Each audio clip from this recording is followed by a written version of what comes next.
18-year-old Gabriela Escutia was a driven single mom. She was 17 when she got pregnant. She did not let that stop her. She was very strong, a very strong person. She was going to school, working. And while she wasn't looking for love, she did make room in her busy life for 18-year-old Javier Barrios. She thought he was kind of cute. In her mind, just hanging out, having fun. But their romance would be short-lived, and so would Javier. The bullet went through his heart. This was a big case, a big press case. This happened in broad daylight at a busy intersection.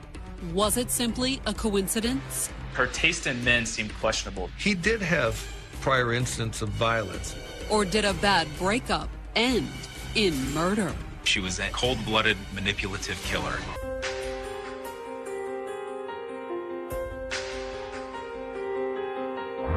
Plainfield, Illinois, October 28, 2007.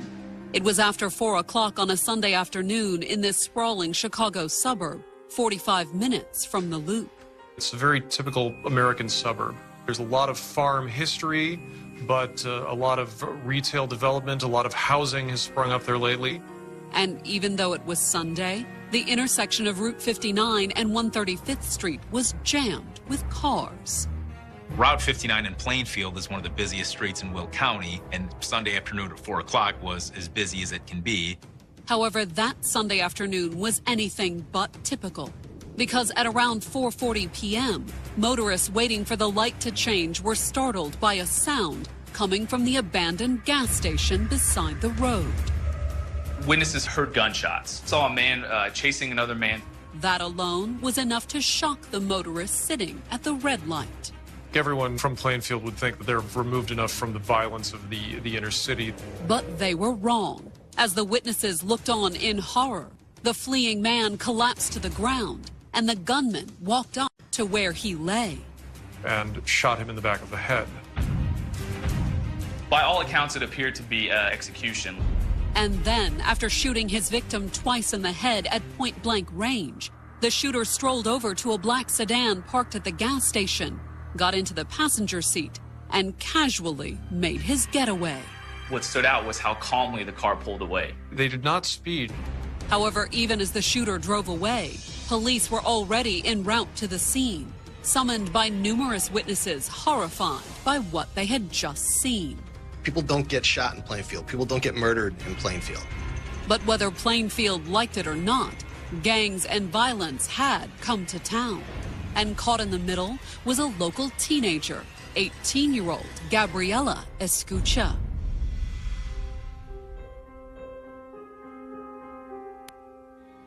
Born in 1989, Gabriela Escutia wasn't originally from Plainfield. Like a lot of people in the booming suburb, she had Chicago roots. The family had moved from the Chicago area to Plainfield out into the suburbs.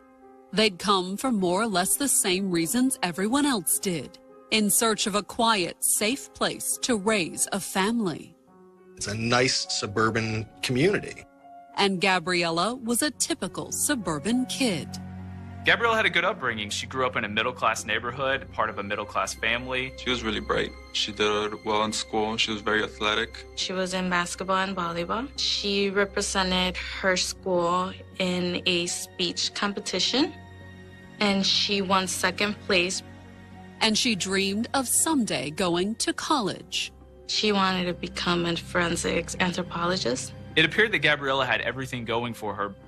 But in 2006, during her senior year of high school, Gabriela got a little off track when she became pregnant. She was 17 when she got pregnant. She did not let that stop her. She graduated.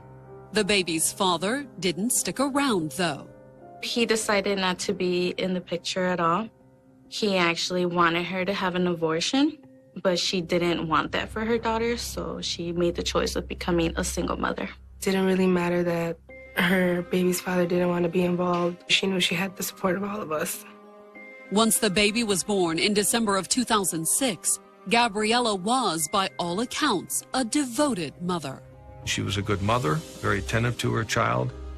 And with help from her family, Gabriela got a part-time job at the local mall after the baby was born and enrolled in community college. When she was going to school, working, her mother, the grandmother, took care of the child, and so that her parents very much supported her. But they wouldn't have to support her for long, not if Gabriela had anything to say about it. She was very strong, a very strong person. This was a young woman who was really on a mission to make a better life for herself, to make a better life for her child. However, there was still one thing standing in her way, the same thing that had left her with a child in the first place. Her taste in men seemed questionable. And even after becoming a mother, she dated a series of troubled young men. She did seem to be gravitating towards unsavory characters. Despite her family's disapproval. I believe that she could do better. She was doing great with her life. After all, the single mom was in school and she had a job, which, as it turned out, was how she happened to meet 18-year-old Javier Barrios. It was June of 2007 when Javier happened to be shopping at the cell phone kiosk in the mall where Gabriela worked. He was, I think, 5'3", 107 pounds, so certainly not physically imposing in any way. But that didn't appear to matter to Gabriela. She thought he was kind of cute. And it wasn't long before Gabriela managed to get his attention, too. He was wearing a particular pair of shoes. She had commented something about, hey, those are sharp shoes. They talked for a few minutes. She thought that he was engaging. And when Javier asked Gabriela for her number, she gave it to him. He ended up calling her, and she agreed to go out. She liked him for a summer romance. More as someone to hang out with rather than anything too serious. She agreed to go out with Javier, in her mind, really more as friends. Although after a few dates, she did discover that the cute boy with the sharp shoes was exactly her type, in all the wrong ways. Her taste in men seemed to be her downfall. He did have prior instances of violence. He was 18, I believe, very young, somewhat impulsive. Impulsive enough that by the time he was 18, he'd already racked up a juvenile record.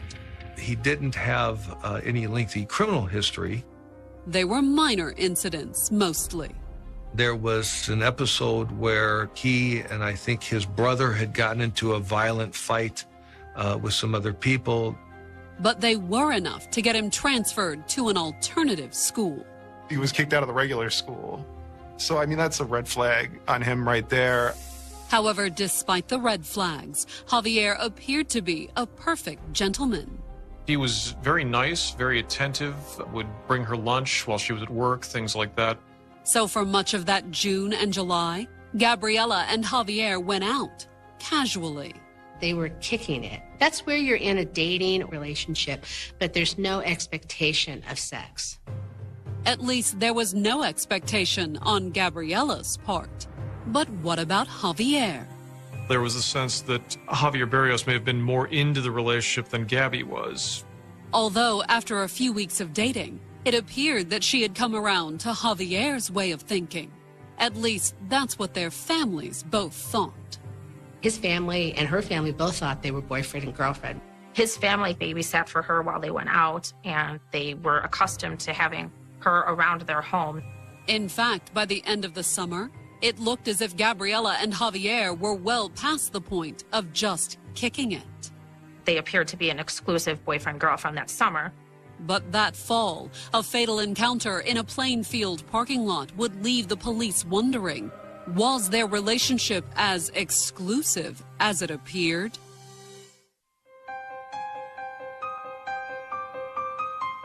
At a little before 5 o'clock on October 28, 2007, the police in Plainfield, Illinois, were flooded with multiple 911 calls about a shooting at the corner of Route 59 and 135th Street. And this happened in broad daylight at a gas station at a busy intersection. And while the police arrived within minutes, they were too late to help the victim. By the time cops got to the scene, he was clearly already deceased. The victim was a young male, identified as 18-year-old Javier Barrios. One of The cops that shows up on the crime scene happen to be the school police liaison for the special school where Mr. Barrios had attended and knew Javier Barrios. He'd been shot a total of 3 times. 1 to the body and 2 to the back of the head. According to the passing motorists, most had heard the first shot and seen Javier run and collapse. And then the killer had calmly finished him off. He just walked over and shot him without saying anything. It was a hit. It was execution style. Then, after executing Javier, the killer and his getaway driver had just as calmly fled the scene in a black sedan. After the shooting, they pull out of the parking lot, stop at a stoplight, and then drive away. But who was the killer who seemed so nonchalant about committing a murder in broad daylight? Despite the numerous witnesses who'd seen the car leaving the scene, the investigators had only a general description, but no immediate leads, not even a license plate. However, when the investigators did a quick record search on Javier, a promising lead immediately surfaced. When cops ran Barrios' name, they found that a restraining order had been filed against him. And the person who'd taken out the order was Javier's girlfriend, Gabriela Escutia. The order of protection was dated October 11th, roughly 2.5 weeks prior to the shooting. Gabriela had accused Barrios of threatening her and her family. There were definitely physical intimidation. According to the order, the threats and intimidation began in September, when she'd ended their 3-month romance. Gabriela said that she had tried to move their relationship into a friendship. She's actively trying to pull away from Barrios. However, the order of protection claimed that the more Gabriela tried to pull away, the more aggressive Javier became. It ultimately escalated to an incident where he came to her house. According to the report, Javier had shown up at her house on September 27th and started screaming at her from the street. Barrios continues with the verbal assaults, with the threats. And when Gabriela refused to let him in, the order of protection claimed that Javier had taken his anger out on Gabriela's car.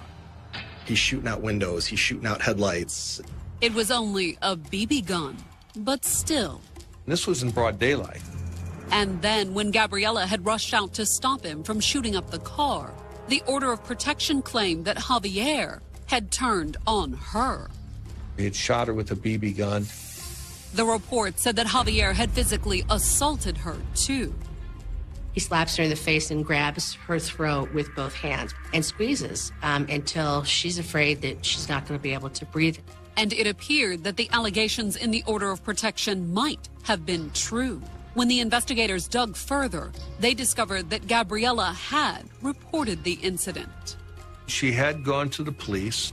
But nothing had come of it. They treated it just like, well, this is a lover's quarrel. And they said, you know, do you want to press charges? And I think she was afraid at the time. And so police didn't act. However, Javier's threats had apparently continued. So Gabriela had gone to the authorities again and taken out the order of protection. She'd done what the police said, got an order of protection. She thought that was going to keep her safe. But now that Javier was dead, the police couldn't help but wonder, had Gabriela decided to take matters into her own hands? There was nothing in her history that seemed to suggest she would do such a thing.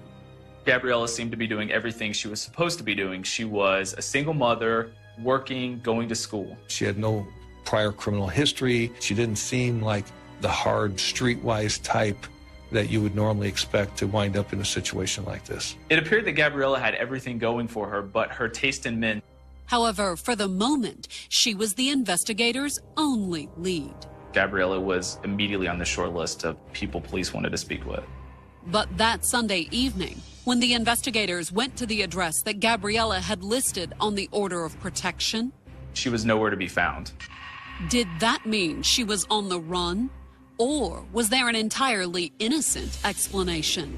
The investigators had no idea, and unable to talk to Gabriela, they tried a different approach. They're subpoenaing phone records in the middle of the night. And when the investigators obtained the phone records for both Gabriela and Javier Barrios early that Monday morning, they discovered something interesting about the hours just before his death. Barrios is on the phone with Gabby Escutia. Considering what was in the order of protection Gabriela had taken out against Javier, the fact that she'd apparently been on the phone with him at all struck the investigators as odd. He's perfectly willing and capable of hurting her. Just what she and Javier had talked about and whether it had anything to do with his death just a few hours later, the investigators couldn't say. But Gabriela could. And luckily for the investigators, the fact that Gabriela had been on the phone with Javier on Sunday wasn't all that her phone records revealed. Gabriela had an alternate address listed on her cell phone bill. At 5:30 on Monday morning, the Plainfield investigators showed up at the Chicago address listed on Gabriela's cell phone bill. And since the investigators weren't sure what they would find, they brought backup.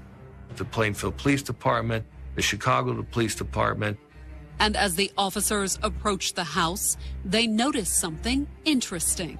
They see Gabriela's black Nissan sedan outside it.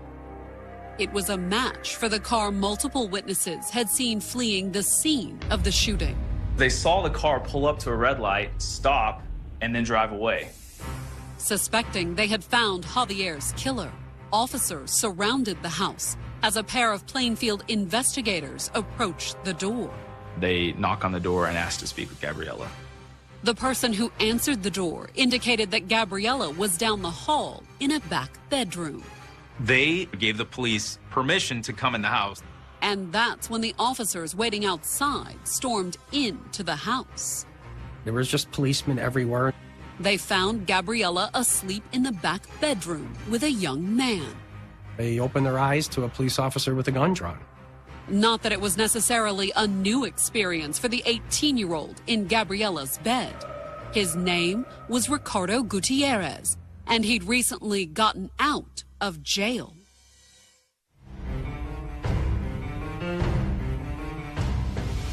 Early on Monday morning, October 29, 2007, 18-year-old Gabriela Escutia sat in the back of a Plainfield, Illinois police car.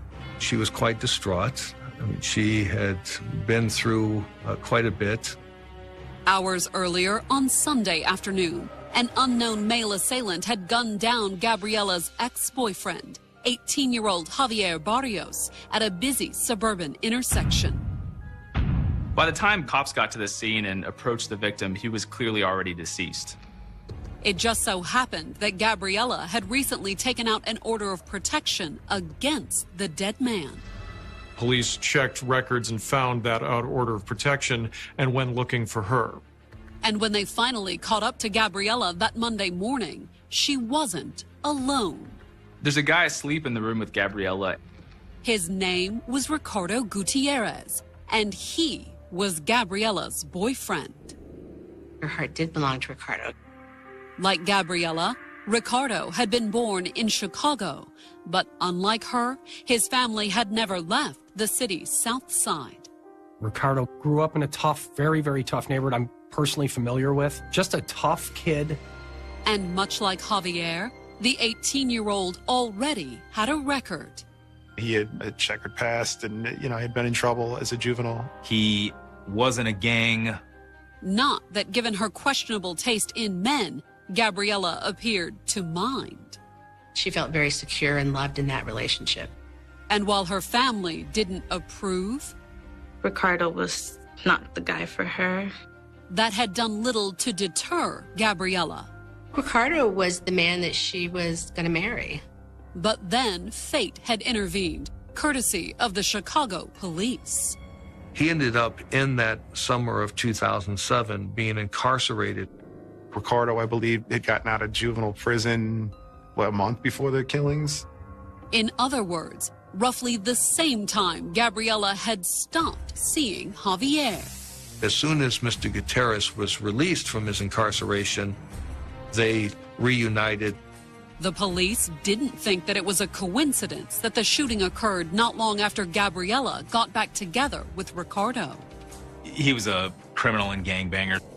And since he fit the description of the man witnesses had seen shooting Javier just 12 hours earlier, they placed him under arrest for murder. He's removed in handcuffs and put in the back of a squad car. Figuring she may have known something about Javier's murder, the police asked Gabriela to come in for questioning too. She agreed to voluntarily go to the Plainfield Police Department. However, even as the investigators drove Gabriela down to the station, she indicated that she was more than just a witness. In the car, she made several incriminating statements. She openly admitted she shot this young man. Cops were actually surprised that Gabriela was so forthcoming with information. But was she telling the truth or simply trying to take the blame for Ricardo? After all, according to all the witnesses at the scene, Javier's killer had been a man. This happened in the middle of the day at a busy intersection in broad daylight.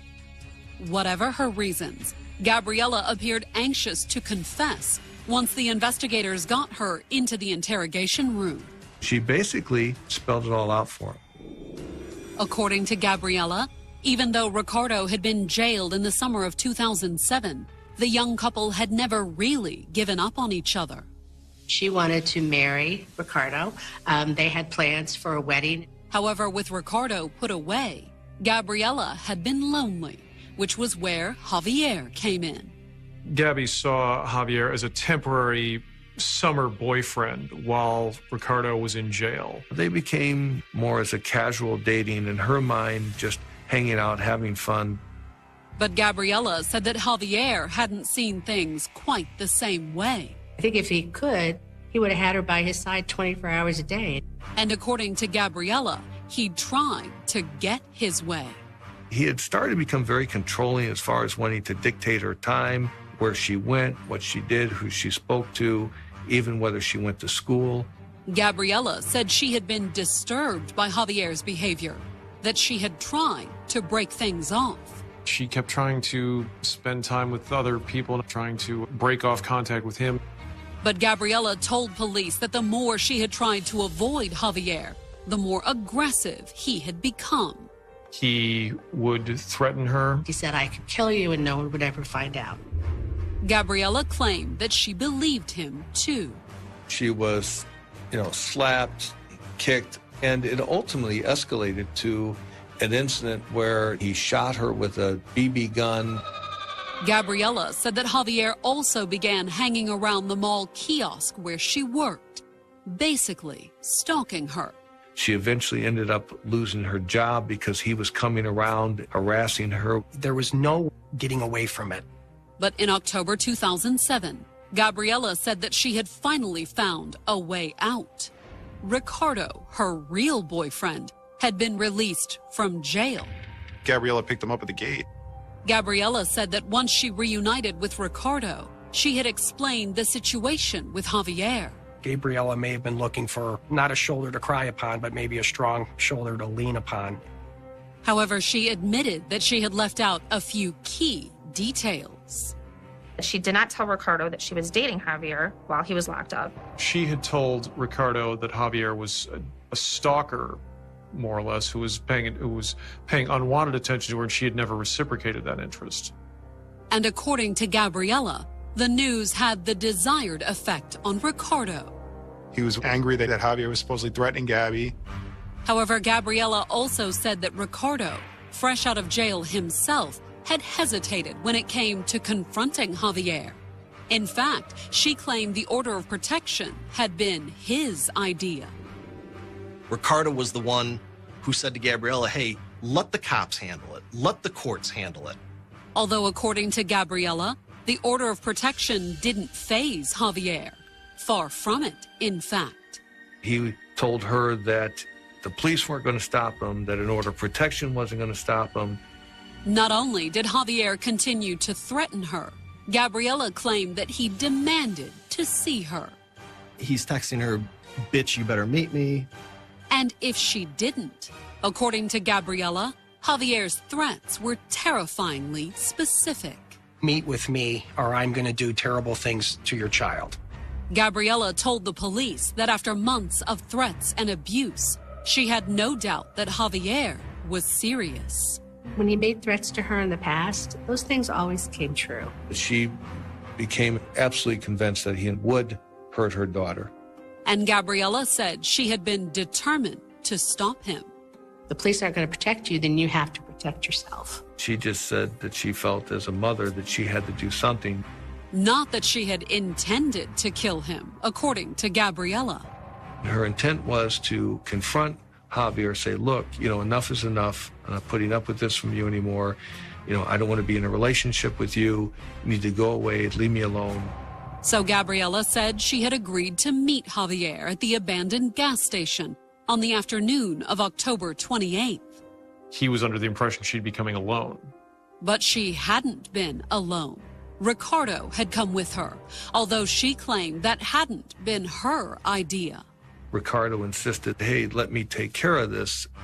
And according to Gabriela, it was her gangbanger boyfriend who'd gotten her the gun.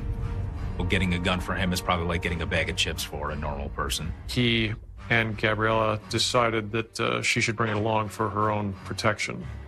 So with the gun in her pocket and Ricardo hiding in the back seat, Gabriela said she had driven to the gas station and met with Javier. She was going to take the weapon that she had obtained through Ricardo and threaten Javier and say, hey, you leave me alone. And when Javier pulled into the gas station that afternoon, she said that she had gotten out of her car and approached his SUV, gun in hand. She really felt that the gun would scare him off. But according to Gabriela, as soon as she'd gotten close to Javier's vehicle, the entire plan had started to go wrong. When Javier saw the gun, he said to her, you bitch. Mr. Barrios obviously has no fear of her. And Gabriela claimed that as soon as she realized that, she had made a split-second decision. She was very, very frightened, and she pulls the trigger. The bullet went into his chest. Meanwhile, in the interrogation room down the hall, Ricardo was basically confirming Gabriela's story. He told the investigators that he'd been huddled in the backseat of Gabriela's car when she got out to talk to Javier. If he did attempt to do anything physical or to harm her in any way, Ricardo was there to help and to protect her. And according to Ricardo, he'd only come out of hiding after he heard the gunshot. He sees the smoke. He sees the look on her face. She turned and looked back at the car with a look of horror that he has never seen on her face before. He'd also seen Javier exit his SUV and start to run.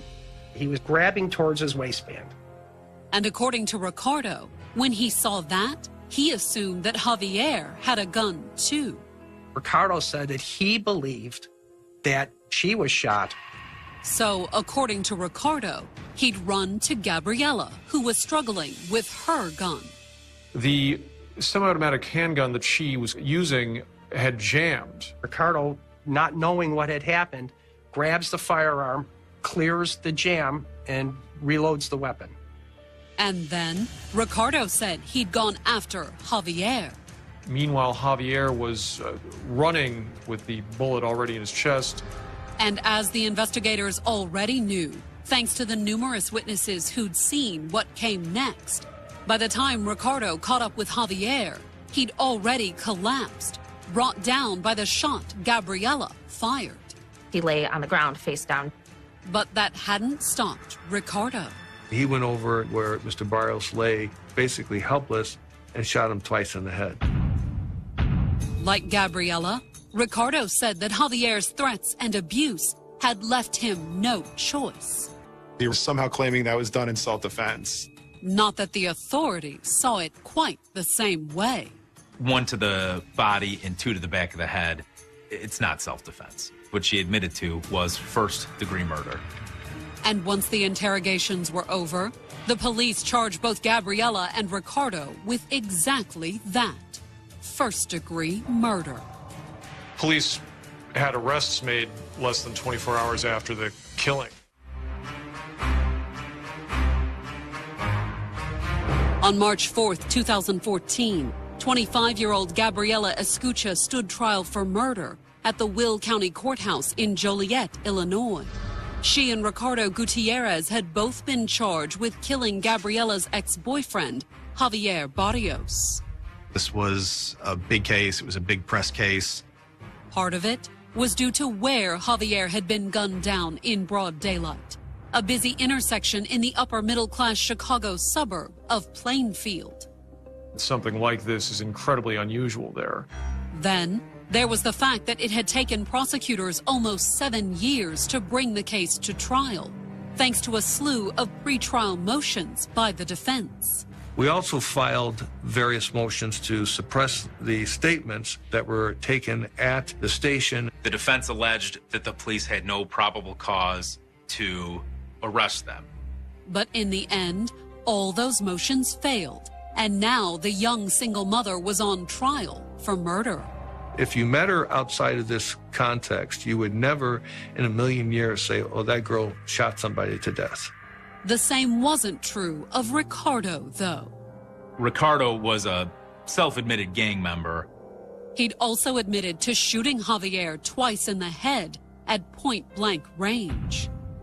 Our defense at that time was that Ricardo was defending, protecting Gabriela, and defending himself. But at his trial in March of 2013, the jury had decided otherwise. Ricardo Gutierrez was convicted in the murder of Javier Barrios. The 23-year-old was sentenced to 68 years in prison. He, as it stands right now, will basically spend the rest of his life behind bars. Of course, convicting a gang member who'd shot a defenseless man was one thing. He basically killed him in cold blood. But could they convict Gabriela? After all, if her confession was true, the circumstances in which she'd fired the first shot weren't quite as cold-blooded.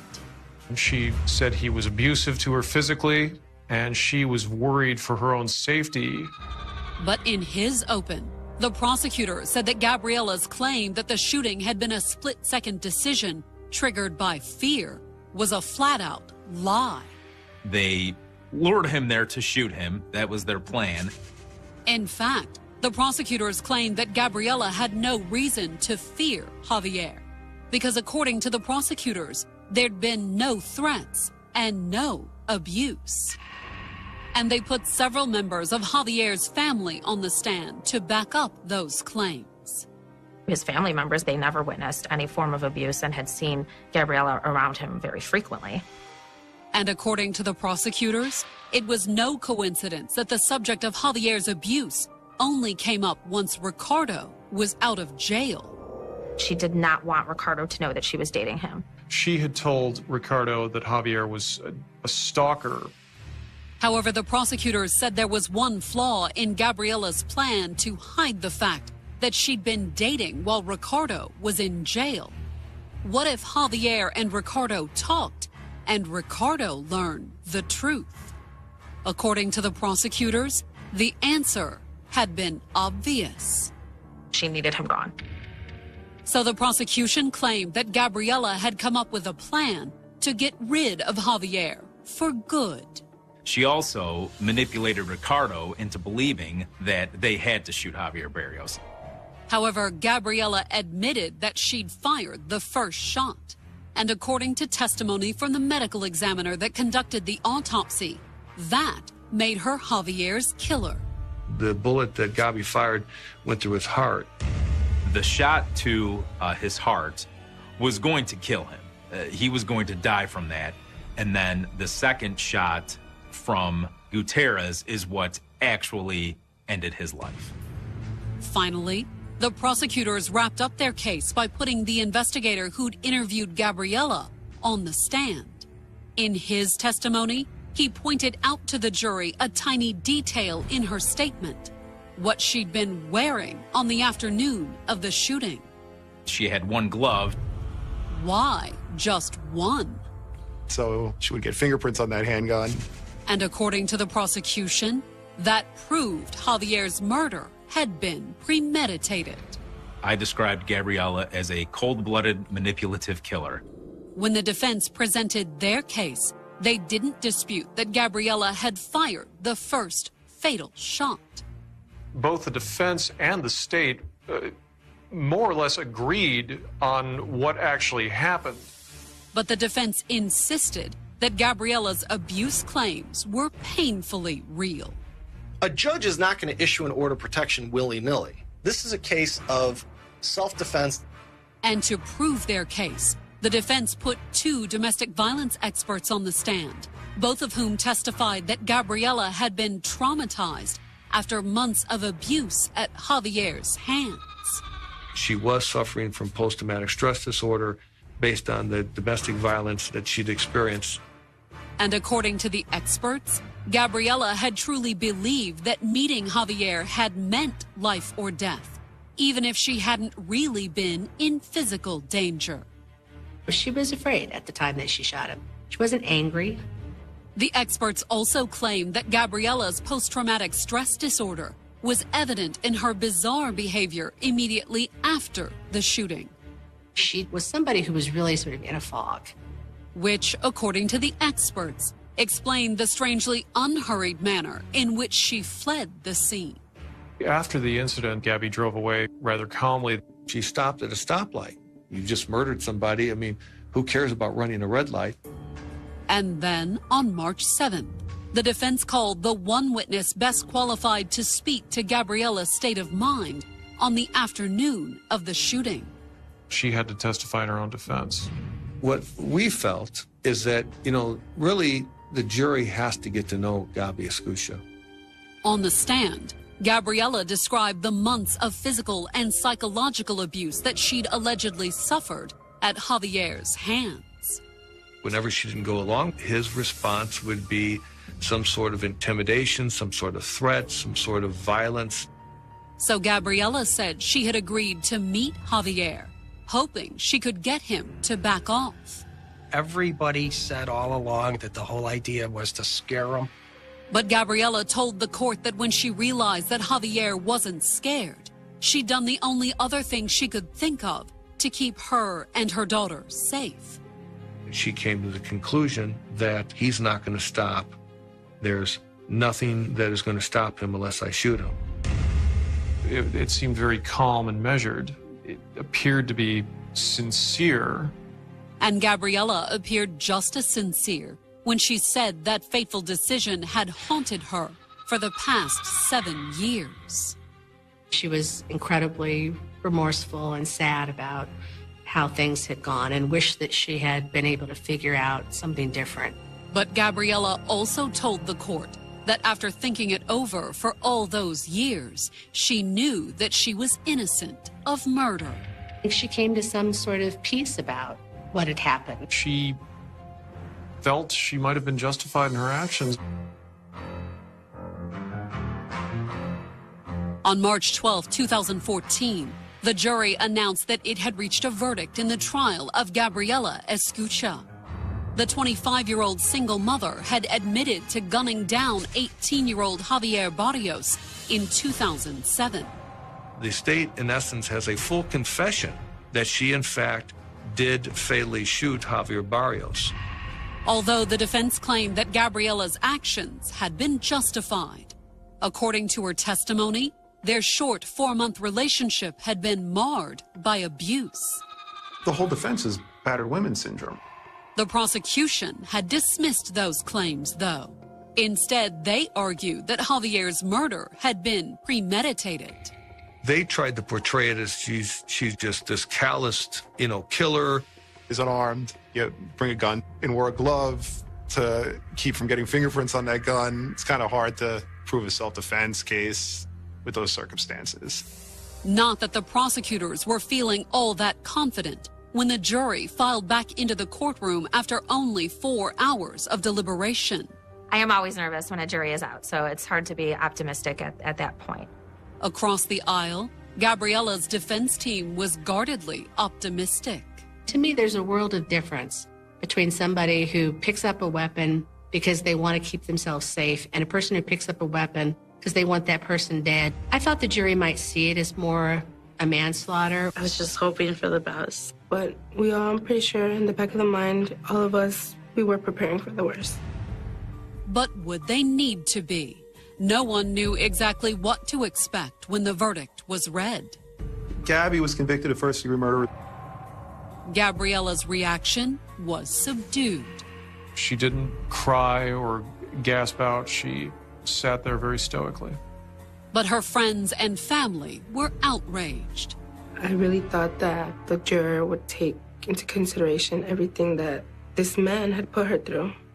And when the judge handed down her sentence on July 1st, she had little sympathy for Gabriela. The sentence was 52 years in prison. She has to serve every day. I don't see her walking out of prison. Perhaps, although Gabriela appears determined to beat the odds. She was, okay, where do we go from here? And what's the next step? She sees, I guess, the silver lining in everything. Her spirit isn't down. Because she has her daughter who's still waiting for her. Still has a whole life ahead of her, who needs her mom next to her.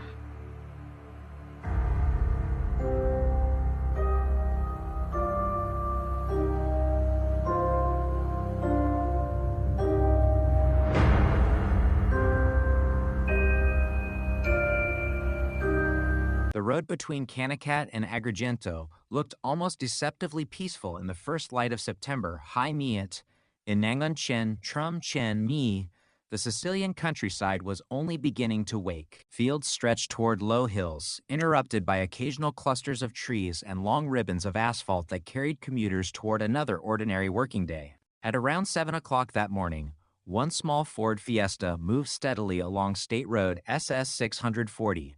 Behind its wheel sat a man whose routine had changed little over the years. He was not surrounded by flashing police vehicles. There was no armored convoy, no heavily armed escort, no visible indication that the driver occupied one of the most dangerous professions in Sicily. He was simply on his way to work. His destination was the courthouse in Agrigento. His name was Rosario Livatino. Within minutes, he would become one of the most enduring symbols of Italy's fight against organized crime. From a distance, nothing appeared unusual. The road had witnessed countless similar mornings. Workers drove toward factories and offices.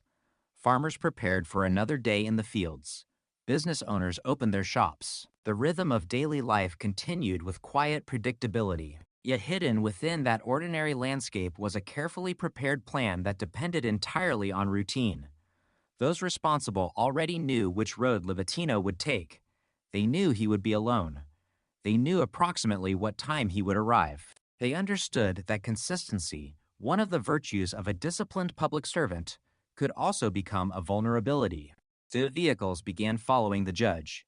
They did not arrive by chance. According to the investigation that would later unfold, the attack had been organized in advance. The objective was brutally straightforward. Follow the judge's car, force it to stop. If he attempted to escape, kill him. There was no intention to intimidate him, no warning to deliver, no negotiation to pursue. The operation had been planned with a single outcome in mind. At some point along the highway, the trap closed. Rosario Livatino immediately understood what was happening. He had spent years investigating organized crime. He knew better than most people how quickly calculated violence could unfold. Remaining inside the vehicle offered little chance of survival. Instead, he abandoned the Ford Fiesta and fled on foot, running down the slope beside the roadway in an attempt to escape his pursuers. It was a desperate decision made within seconds, one that reflected instinct rather than strategy. Perhaps distance, uneven terrain, or simple chance might offer him an opportunity. Instead, four armed assassins pursued him. A shot rang out from behind. Livatino fell. The gunmen closed the remaining distance on foot before firing additional shots at close range, ensuring that the 37-year-old judge died where he had fallen. The attack lasted only moments. By the time silence returned to the roadside, one of Italy's most respected anti-mafia magistrates was dead. For the killers, the mission had been completed exactly as intended. For Italy, however, the consequences were only beginning. News of the assassination spread rapidly across Sicily and then throughout the country. Another judge had been murdered. Yet this killing possessed characteristics that immediately distinguished it from many other acts of organized crime. Rosario Livatino was not widely known by the general public. He did not regularly appear on television. He rarely sought interviews. He avoided public attention whenever possible. Unlike some of Italy's most recognizable anti-mafia figures, he had built no public image around his work. His influence existed almost entirely inside courtrooms, legal documents, and financial investigations rather than newspaper headlines. This raised an unsettling question. Why would a criminal organization devote such careful planning to assassinating a man who had never attempted to become famous? The answer lay not in publicity, but in effectiveness. Throughout history, organized crime has often adapted to pressure by replacing individuals. Arrest one member, another takes his place. Remove one local leader, another eventually emerges. Violence alone rarely dismantles organizations built upon money, influence, and fear. Those who understood this reality began searching for different methods. Instead of focusing exclusively on individual criminals, they looked toward the financial structures that allowed criminal organizations to survive. Wealth purchased loyalty. Wealth funded corruption. Wealth protected fugitives. Wealth transformed illegal power into lasting influence. Rosario Livatino had dedicated himself to attacking precisely that foundation. Rather than concentrating only on violent crimes, he pursued financial investigations that threatened the economic strength of organized crime itself. Land could be confiscated. Bank accounts could be frozen. Businesses serving as fronts for illegal activity could be seized. Money laundering networks could be uncovered. Corruption linking businessmen, politicians, and criminal organizations could be exposed through patient legal work. Every confiscated asset represented more than a financial loss. It weakened an entire criminal structure built upon accumulated wealth. This approach earned him neither celebrity nor comfort. Instead, it earned him enemies. Among those enemies was Stida, an emerging criminal organization operating in the Agrigento area during the 1980s. Unlike the better-known Cosa Nostra, Stida had established itself as another powerful force within Sicily's criminal landscape. Livatino's investigations increasingly threatened its interests. According to the evidence established after his death, he was preparing further judicial actions involving asset confiscations, arrests of senior members, and expanded financial investigations. For the organization's leadership, waiting meant accepting greater losses. Eliminating the judge promised to halt those investigations before they could advance. The assassination was therefore not an impulsive act of revenge. It was a calculated decision intended to protect criminal interests by removing the official responsible for endangering them. Yet another question would haunt Italy after that September morning. Why had Rosario Livatino been traveling alone? The answer was almost as remarkable as the investigation that had made him a target. Unlike many magistrates confronting organized crime, Livatino did not travel vicireb, permanent bodyguards. Every morning, he drove himself approximately 40 kilometers from Canicat to the courthouse in Agrigento. He believed that surrounding himself with security would unnecessarily disrupt ordinary citizens. He preferred living as normally as possible. He did not wish to present himself as someone fundamentally different from everyone around him. His daily commute reflected that philosophy. The simplicity of those mornings had become an expression of the quiet life he consistently chose. Only after his death would many observers conclude that this decision had also made the assassin's work significantly easier. Still, reducing Rosario Livatino's story to a discussion of personal security risks misses something far more important. His murder was not simply the consequence of one man's daily routine. It revealed something deeper about organized crime's priorities. Criminal organizations were willing to eliminate not only police officers or rival gang members, but judges whose greatest weapon was the authority of the law itself. Livatino carried no firearm into battle against the mafia. His influence came from legal documents, court orders, financial investigations, and judicial independence. The danger he posed was measured not by physical force, but by the possibility that illicit fortunes accumulated over years could disappear through lawful confiscation. In many ways, that made him extraordinarily dangerous to those who depended upon criminal wealth. The events of September 21st, Sil 1990, would eventually become recognized as one of the defining moments in Italy's struggle against organized crime. The murder exposed weaknesses in the protection afforded to anti-mafia magistrates. It demonstrated that financial investigations had become powerful enough to provoke lethal retaliation. It foreshadowed even greater tragedies that would shake Italy only 2 years later. Above all, It transformed the quiet judge from Kannakat into a lasting symbol of integrity, public service, and the extraordinary personal cost of confronting organized crime through the rule of law. But to understand why Rosario Livatino became such an important target, it is necessary to step away from that lonely stretch of highway and return to the beginning of his journey. Long before the gunfire echoed across the Sicilian hills, there was a young law graduate from Kannakat whose life appeared destined for careful study rather than public recognition. He neither sought fame nor cultivated influence beyond his profession. Instead, he embraced a form of judicial work that demanded patience, precision, and unwavering commitment. Those qualities would gradually place him on a collision course with some of the most powerful criminal interests in Sicily. The story of his final morning cannot be understood without first understanding the man who chose the law as his profession, the Sicily in which he served, and the methodical work that convinced an organized criminal network that one quiet judge had become too dangerous to be allowed to live. To understand why Rosario Livatino became the target of a carefully planned assassination, it is necessary to look beyond the events of September High Amiens in Nganchen Trumchen Mi and into the world in which he lived and worked. His death did not begin on the highway between Kannakat and Agrigento. It began years earlier, inside courtrooms, legal offices, and stacks of financial records that most people would never notice. The violence that ultimately claimed his life was the final chapter of a conflict fought not with dramatic confrontations, but with legal procedures, judicial orders, and the persistent application of the law. Livatino's story is remarkable precisely because he never appeared to fit the image of someone destined to become a national symbol.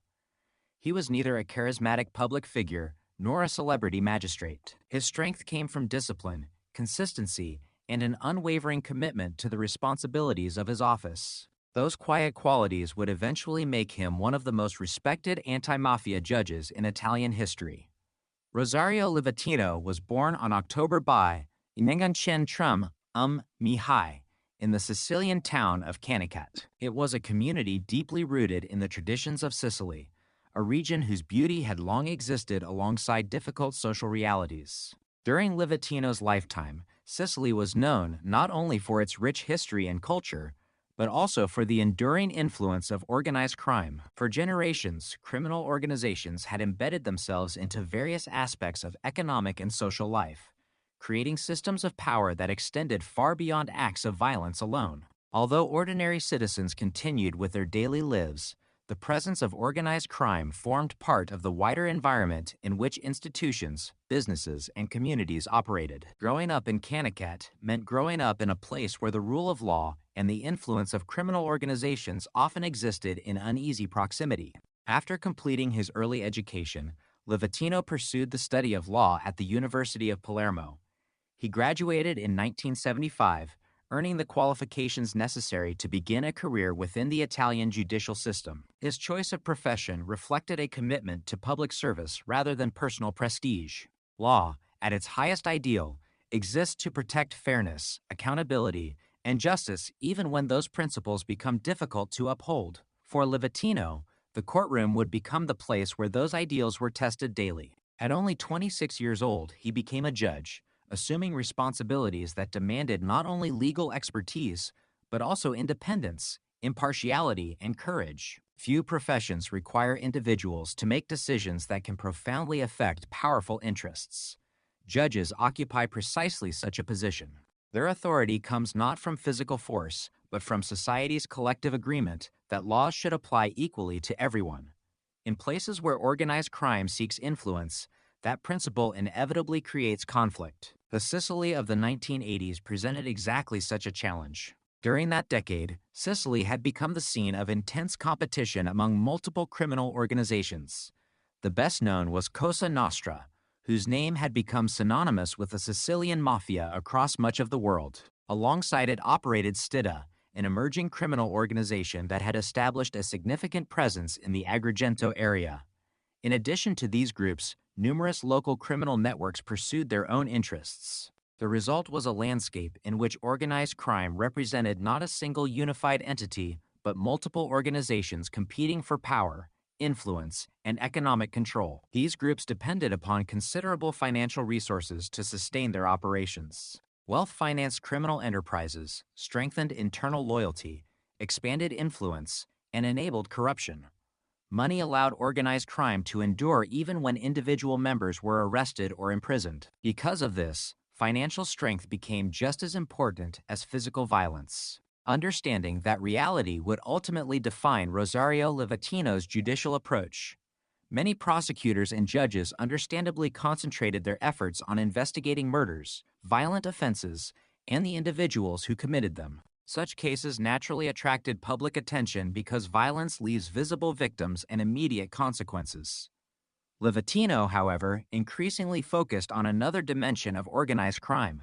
Rather than concentrating exclusively on those who carried out violent acts, he devoted significant attention to the financial foundations that made organized criminal organizations possible. His investigations reflected an understanding that organized crime functioned not merely through intimidation, but also through economic power. Every criminal enterprise required assets, investments, bank accounts, businesses, and mechanisms for concealing illegal profits. If those resources could be identified and lawfully confiscated, entire organizations would become weaker regardless of how many individual members remained free. This strategy distinguished Livatino from many of his contemporaries.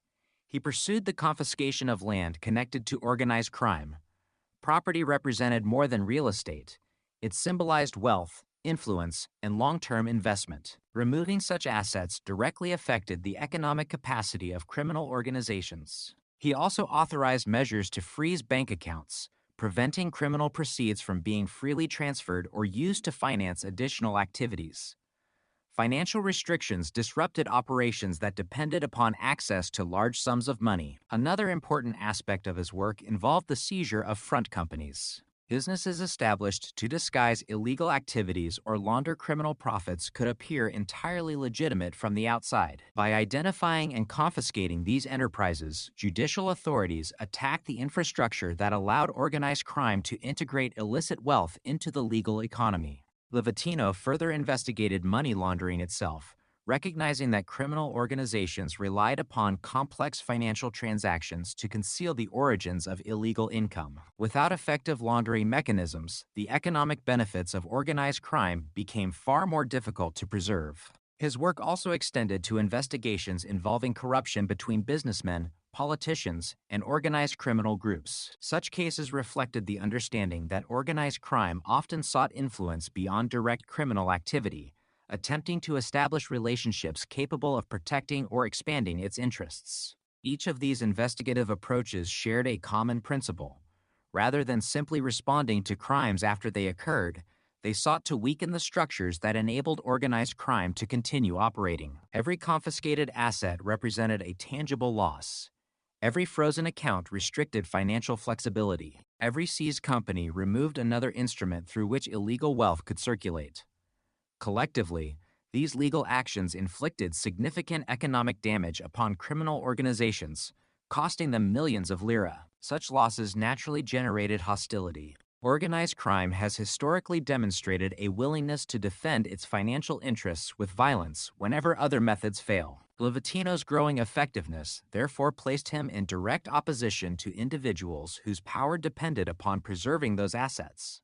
Ironically, none of this transformed him into a public celebrity. Unlike several other anti-mafia magistrates whose names became widely recognized across Italy, Rosario Livatino remained remarkably private.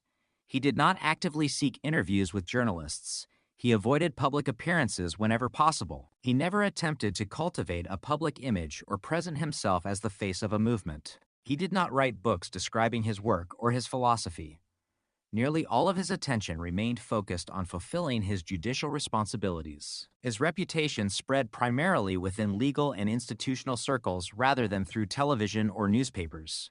This contrast made his eventual assassination particularly striking. Public visibility alone does not determine how threatening a judge becomes to organized crime. Effectiveness does. Livatino's influence was measured not by the number of people who recognized his face, but by the practical consequences of his judicial decisions. Those consequences became increasingly serious for Stida. According to the information later established during the investigation, Livatino was preparing additional judicial actions that threatened the organization's interests even further. Among these were planned confiscations of mafia-controlled assets, arrest warrants targeting senior members, and expanded financial investigations designed to uncover broader criminal networks. These were not isolated actions, but part of an ongoing judicial effort that continued to tighten legal pressure upon organized crime. For the leadership of Stida, every passing week increased the potential damage. More property could be seized. More accounts could be frozen. Additional members might be arrested. Financial investigations might expose relationships that had previously remained hidden. From their perspective, allowing Livatino's work to continue presented unacceptable risks. Eliminating him appeared to offer a direct solution. The decision to target the judge therefore emerged, not because he sought public confrontation, but because his quiet professionalism had become extraordinarily effective. This reality reveals an important truth about organized crime. Criminal organizations do not necessarily fear the loudest critics. They fear those whose actions consistently produce measurable consequences. Livatino rarely appeared before television cameras, yet his judicial orders threatened millions of lira in criminal assets. He remained personally reserved, yet his investigations reached deeply into the financial structures supporting organized crime. He lived quietly, but the legal authority he exercised carried immense practical weight. Outside the courthouse, Rosario Livatino also maintained a life defined by simplicity. He avoided unnecessary attention and preferred ordinary routines. Every working day, he drove approximately 40 kilometers from Canicat to the courthouse in Agrigento. He did so without permanent bodyguards because he believed that extensive security measures would unnecessarily disrupt the lives of ordinary citizens. He also did not wish to create the impression that he was fundamentally different from everyone else. That decision reflected both humility and a desire to preserve normality despite the difficult nature of his profession. With hindsight, many observers would later conclude that this routine made the assassination easier to organize. Yet before September 1990, it simply represented another expression of the quiet life Livatino consistently chose. There is a profound contrast at the heart of Rosario Livatino's story. He sought neither recognition nor confrontation. His career was built upon careful legal work rather than dramatic public declarations. He believed that justice was best served through impartial application of the law rather than personal visibility. Nevertheless, those very qualities transformed him into one of the most dangerous adversaries organized crime faced in Sicily. His investigations demonstrated that the law could reach beyond individual criminals and strike directly at the economic foundation sustaining entire organizations. For Stida, the threat was no longer theoretical. Confiscations were increasing, financial investigations were expanding. Judicial pressure was intensifying. The leadership ultimately concluded that removing the judge would be easier than allowing his work to continue. That decision set in motion the events that would unfold on a quiet September morning along State Road SS 640, where an ordinary commute would become one of the defining moments in Italy's long struggle against organized crime. September High Meet and Nangon Chen Trum Chen Mi began like countless mornings that had come before it. There was nothing in the early hours to suggest that this day would become one of the defining moments in Italy's struggle against organized crime. The countryside surrounding Canicat remained calm beneath the first light of dawn. Roads that crossed the rolling Sicilian landscape gradually filled with the ordinary movement of another working day. Farmers prepared to tend their fields. Employees traveled toward offices and workshops. Vehicles moved steadily along State Road SS 640, the highway connecting Canicat with Agrigento. Among them was a small Ford Fiesta driven by Judge Rosario Livatino. It was a route he knew well. For years, he had followed the same journey from his hometown to the courthouse where he carried out the work that had gradually placed him in direct conflict with organized crime. Routine had become part of his identity. He preferred a life that remained as normal as possible, despite the growing significance of his judicial responsibilities. Each commute reflected that philosophy. There was no convoy surrounding his vehicle, no escort clearing the road ahead, and no permanent team of bodyguards accompanying him to work. Instead, he drove alone, as he had done so many times before. His decision not to travel with permanent protection had never been intended as an act of defiance. It reflected the way he believed a public servant should live. Livatino did not want his presence to disrupt the daily lives of ordinary citizens. He believed that extensive security measures would create inconvenience for people whose only connection to his work was sharing the same streets and highways. Equally important, he did not wish to appear different from everyone else. Although his profession carried significant responsibility, he resisted the idea that it should separate him from ordinary life. That quiet humility remained one of the defining characteristics of his personality. He had never sought the image of an untouchable official surrounded by armed protection. Instead, he continued to drive himself between Canicat and Agrigento each working day, believing that such normality remained possible. It was a decision that many would later revisit with sadness, wondering whether permanent protection might have changed the outcome of that September morning. Yet on that day itself, the journey began no differently than countless others before it. Unknown to Livatino, however, others had spent days preparing for his arrival. According to the subsequent investigation, the assassination was neither spontaneous nor accidental. It had been carefully organized in advance. Those responsible had already decided not only that the judge should die, but precisely where and how the attack would occur. The plan relied upon predictability. They knew his route. They knew he traveled alone. They knew approximately when he would leave for work. Rather than confronting him inside a courthouse or a crowded public place, they chose the isolated stretch of highway where intervention by others would be far less likely. The attack would depend upon speed, coordination, and certainty. For members of the criminal organization, Stida took part in the operation, traveling in 2 separate vehicles. Their instructions were straightforward. They would follow the judge's Ford Fiesta, force it to stop, and ensure that he could not escape. If he attempted to flee, they were to kill him. There was no evidence that the purpose of the operation was intimidation or negotiation. The objective was assassination. The planning reflected the determination of those who had already concluded that Livatino's continuing investigations represented an unacceptable threat to their organization. As the judge continued driving toward Agrigento, the 2 vehicles moved into position behind him. At first glance, there may have appeared nothing unusual about cars traveling along the same highway during the morning commute.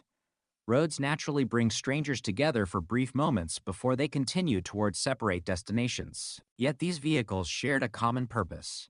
Their destination was not the courthouse. Their objective was the man driving ahead of them.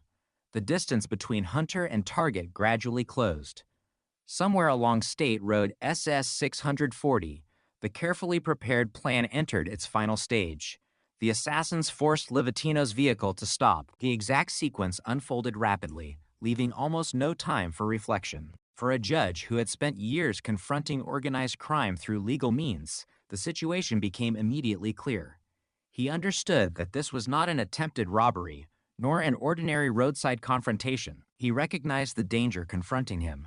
Remaining inside the vehicle offered little hope. Instead, he made an instinctive decision that reflected the human desire to survive even under overwhelming circumstances. Rosario Livatino opened the door of his Ford Fiesta and ran. He left the roadway and fled down the slope beside the highway, seeking whatever opportunity the surrounding landscape might provide. The countryside that had appeared peaceful only moments earlier suddenly became the setting for a desperate pursuit. Uneven ground replaced asphalt. Open space offered little cover. Every step represented an attempt to create distance between himself and the men chasing him. It is impossible to know exactly what thoughts crossed his mind during those final moments, and history offers no record of them. What remains documented is the sequence of events established afterward. The 4 assassins pursued him on foot. Their mission had not changed simply because he abandoned the vehicle. Escape was not an option they intended to allow. As Livatino ran downhill, one of the gunmen fired from behind. The shot struck the fleeing judge, causing him to fall. Whatever possibility of escape had existed disappeared in that instant. The attackers continued advancing toward him. Rather than leaving after the initial shot, they approached the wounded judge and fired several additional rounds at close range. The purpose was unmistakable. They intended to ensure that Rosario Livatino died at the scene. Within moments, the attack was over. The quiet of the Sicilian countryside returned almost as suddenly as it had been interrupted. Yet the silence that followed carried a different meaning. A respected judge who had devoted his career to applying the law had been murdered on his way to work.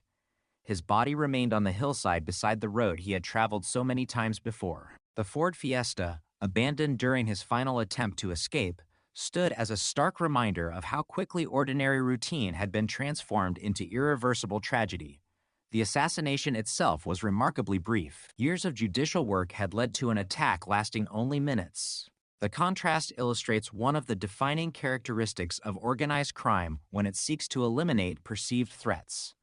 Complex investigations, careful legal procedures, and years of professional dedication can be interrupted in an instant by calculated violence. Yet while the physical attack concluded quickly, its consequences spread immediately beyond that isolated stretch of highway. News of the murder rapidly reached colleagues, investigators, and public officials. Another anti-mafia judge had been killed. Although Livatino had deliberately avoided public attention throughout his career, his assassination ensured that his name would become known across Italy. The killing also forced authorities to confront an uncomfortable reality. Organized crime had demonstrated once again that members of the judiciary could become direct targets when their work threatened criminal interests.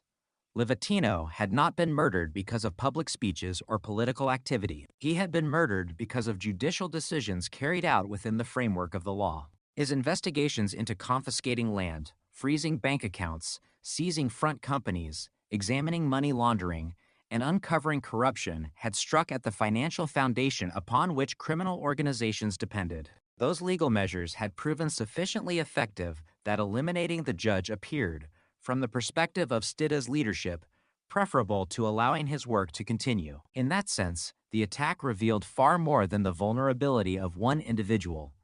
It exposed the priorities of organized crime itself. Violence had been employed not to gain publicity, but to protect economic interests threatened by lawful judicial action. The events of September 21st therefore represented far more than a murder committed beside a highway. They marked the collision between two fundamentally different visions of power. On one side stood a judge whose authority rested entirely upon the impartial application of the law. On the other stood a criminal organization determined to preserve its influence through intimidation and lethal force. Rosario Livatino carried no weapon other than the legal powers entrusted to him by the Italian judicial system. His opponents answered those powers with bullets. Yet history would ultimately remember not the efficiency of the ambush, but the principles for which the victim had stood. Even before investigators began reconstructing the events of that morning, one fact had already become unmistakably clear. This was not an isolated act of violence. It was an organized assassination, carefully planned and executed against a judge whose work had become increasingly dangerous to powerful criminal interests. Determining precisely who had ordered the killing, who had carried it out, and how the conspiracy had been organized would become the next challenge for investigators. Their work would eventually uncover not only the identities of the men responsible, but also the extraordinary courage of an unexpected witness whose decision to reject Sicily's long-standing code of silence would prove critical in bringing the assassins to justice. The murder of Rosario Livatino was over within minutes, but the investigation that followed would require patience, precision, and determination. When a judge is assassinated while traveling to work, investigators are confronted with two immediate responsibilities. The first is to establish exactly what happened during the attack. The second, and often far more difficult task, is to identify not only the individuals who pulled the trigger, but also those who planned and authorized the crime. In Livatino's case, authorities quickly recognized that they were not dealing with an impulsive act of violence. The circumstances surrounding the ambush pointed toward an organized operation carried out with preparation, coordination, and a clear objective. The isolated location, the use of multiple vehicles, the number of attackers, and the methodical execution of the assault all suggested that the killing had been designed well before the morning of September 21st, SIL, 1990. Investigators therefore approached the case not as a random homicide, but as the deliberate assassination of a public official whose work had threatened powerful criminal interests. The first stage of the investigation focused on reconstructing the events along State Road SSS 640S. Authorities examined the sequence that had unfolded during Livatino's commute from Canicat to Agrigento. The evidence established that the judge had been traveling alone, as was his usual routine. For armed men, traveling in two separate vehicles, intercepted his Ford Fiesta after following him along the highway. When his car was forced to stop, Livatino attempted to escape on foot by running down the roadside embankment. The attackers pursued him, firing a shot from behind before approaching and shooting him several more times at close range. The reconstruction left little doubt that the attack had been carefully coordinated. Every aspect of the operation indicated prior planning rather than spontaneous violence. The killers had selected both the location and the timing to maximize the likelihood of success.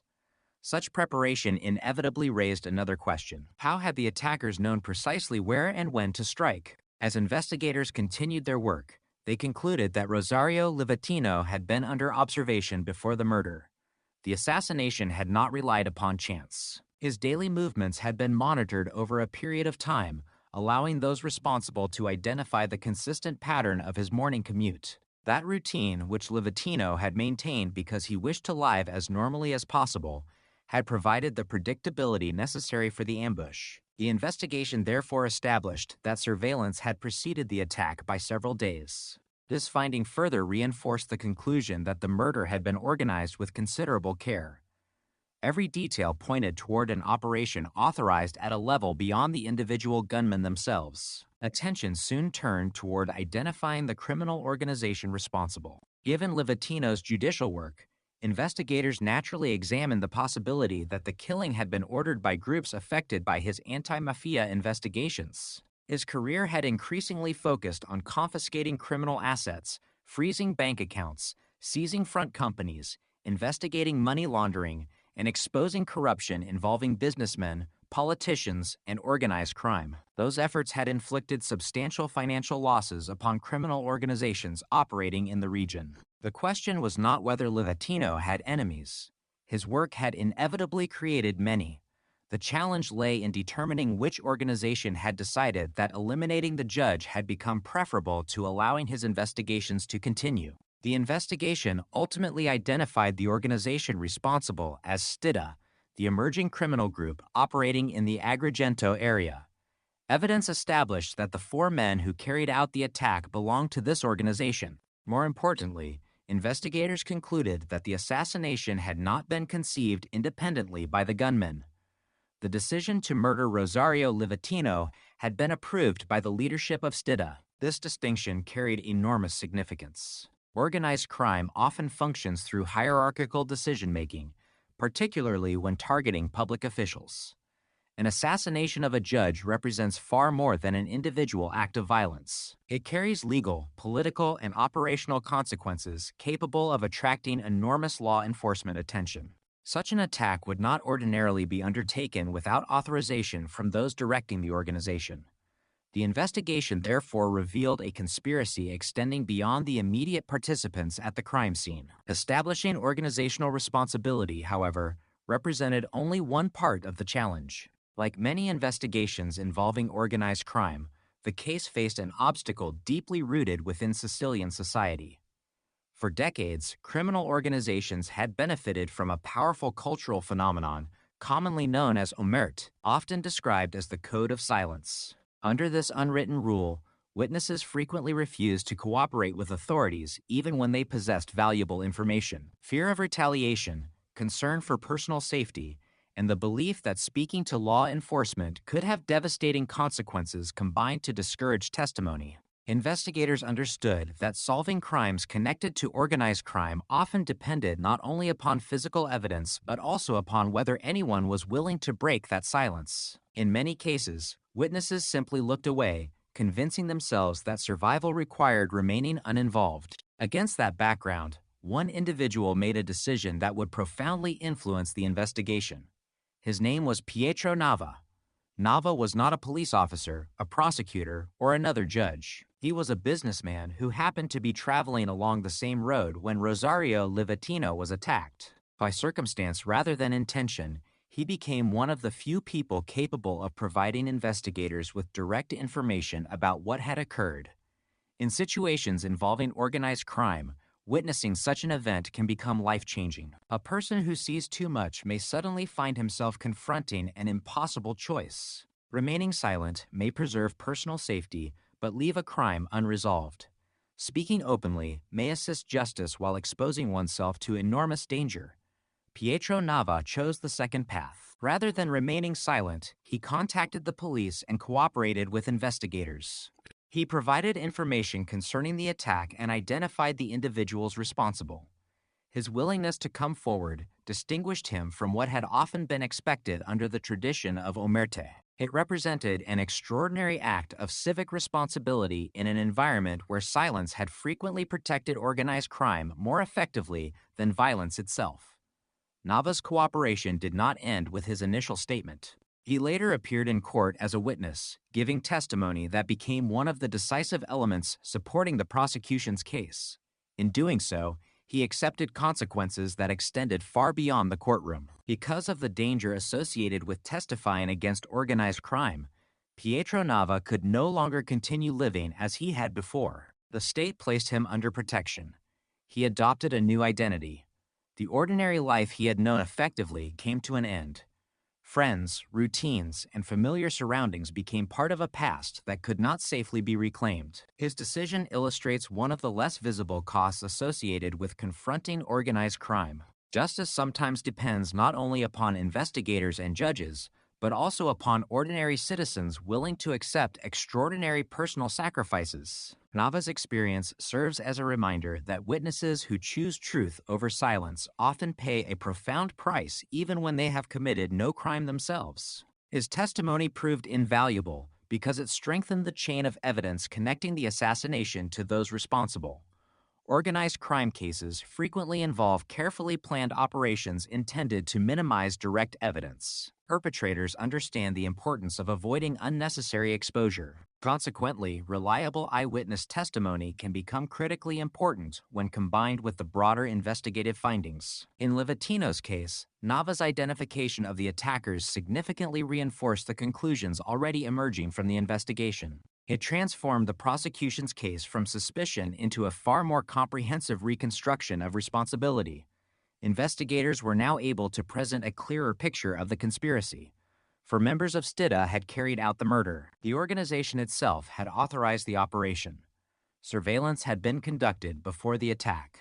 The assassination had been carefully planned to eliminate a judge whose financial investigations threatened the organization's economic interests. Each conclusion built upon the others, gradually revealing not simply who committed the crime, but why it had been committed. Throughout this process, authorities remained focused on distinguishing between different levels of responsibility. The men who fired the weapons bore direct responsibility for Livatino's death, yet investigators also pursued those who had ordered and approved the assassination.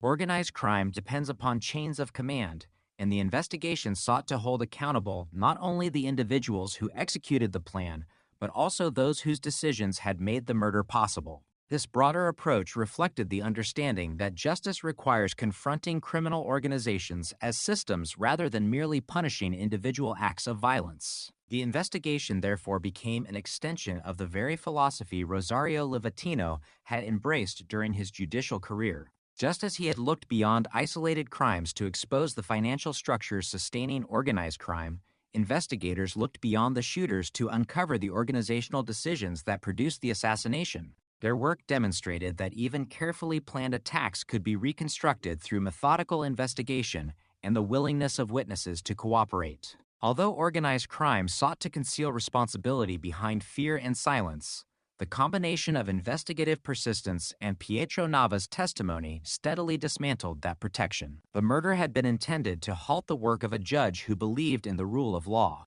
Instead, the investigation that followed reaffirmed that same principle.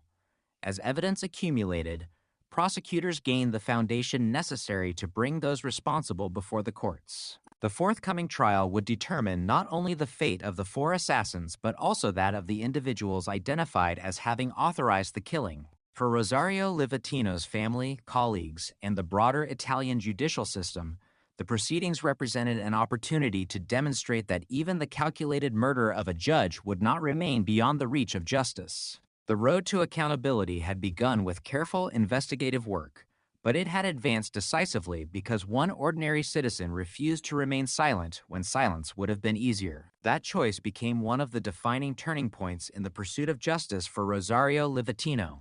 By the time the investigation into the assassination of Rosario Livatino reached the courtroom, the case represented far more than the prosecution of a single murder. A judge had been deliberately targeted while carrying out the ordinary routine of traveling to work. The attack had not been spontaneous, nor had it resulted from a personal dispute. According to the findings established during the investigation, it was an organized assassination carried out by members of STIDA and approved by the organization's leadership. The proceedings that followed, therefore, carried profound importance, not only for the victim's family and colleagues, but also for the Italian judicial system itself. Every stage of the trial would test whether the rule of law could respond effectively when organized crime attempted to silence one of its own judges through violence. The evidence presented by prosecutors reflected the careful work completed during the investigation. Authorities had reconstructed the sequence of events on the morning of September High-Miemt in Nangonchen, Trumchen, Mi. They established that Rosario Livatino had followed his usual route from Canicat toward the courthouse in Agrigento, driving alone as he routinely did. For armed members of STIDA, traveling in 2 vehicles, intercepted his Ford Fiesta along State Road SS 640. When his vehicle was forced to stop, Livatino attempted to escape on foot by running down the roadside embankment. The attackers pursued him, shot him from behind, and then fired additional shots at close range after he fell. The reconstruction demonstrated that the assassination had been executed according to a carefully prepared plan rather than arising from chance or impulse. Equally important was the evidence explaining why the murder had occurred. During his judicial career, Livatino had devoted increasing attention to financial investigations directed against organized crime. Instead of concentrating exclusively on violent offenses, he pursued measures capable of weakening criminal organizations economically. These included confiscating land connected to organized crime, freezing bank accounts, seizing front companies, investigating money laundering, and examining corruption involving businessmen, politicians, and criminal organizations. Those investigations had inflicted significant financial losses upon the organizations affected. According to the conclusions reached during the investigation, Livatino was preparing additional confiscation orders, arrest warrants targeting senior members, and broader financial inquiries. The prosecution argued that these judicial actions had transformed him into a priority target for STIDA. The murder, therefore, was not presented as an isolated act of retaliation, but as a deliberate attempt to protect criminal interests threatened by the continued enforcement of the law. One of the most significant elements supporting the prosecution's case came from the testimony of Pietro Nava. His role illustrated how the courage of an ordinary citizen can become indispensable in cases involving organized crime. Nava had been traveling along the same road when the attack occurred and became a rare eyewitness to the assassination. In a region where the tradition of omerta, the code of silence, had often discouraged cooperation with law enforcement, his decision to speak publicly carried exceptional weight. He reported what he had witnessed to the police, identified those responsible, and later testified before the court. His cooperation provided investigators and prosecutors with direct testimony linking the attack to the individuals who carried it out. The importance of Nava's testimony extended beyond the factual details it supplied. It demonstrated that fear did not have to determine the outcome of every encounter with organized crime. By refusing to remain silent, he challenged one of the mechanisms through which criminal organizations had historically protected themselves. His testimony became one of the decisive factors supporting the prosecution's case, helping establish responsibility for the assassination.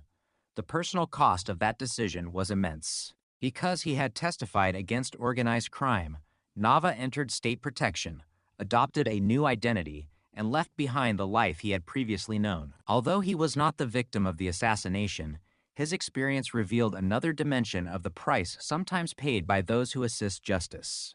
The trial also addressed responsibility beyond the 4 individuals who directly participated in the ambush. Organized crime operates through structured decision-making rather than isolated personal initiatives. The investigation had concluded that the assassination had not been conceived solely by the gunmen themselves. Instead, the order to eliminate Rosario Livatino had been approved by the leadership of STIDA. This distinction proved critical during the judicial proceedings. Prosecutors sought accountability not only for those who physically carried out the murder, but also for those who authorized it. Such an approach reflected the broader principle that criminal responsibility within organized crime extends through the chain of command. Eliminating only the immediate perpetrators would leave untouched the organizational structure responsible for planning and directing the crime. As the proceedings advanced, the evidence accumulated during the investigation supported the conclusion that the assassination had been a coordinated operation.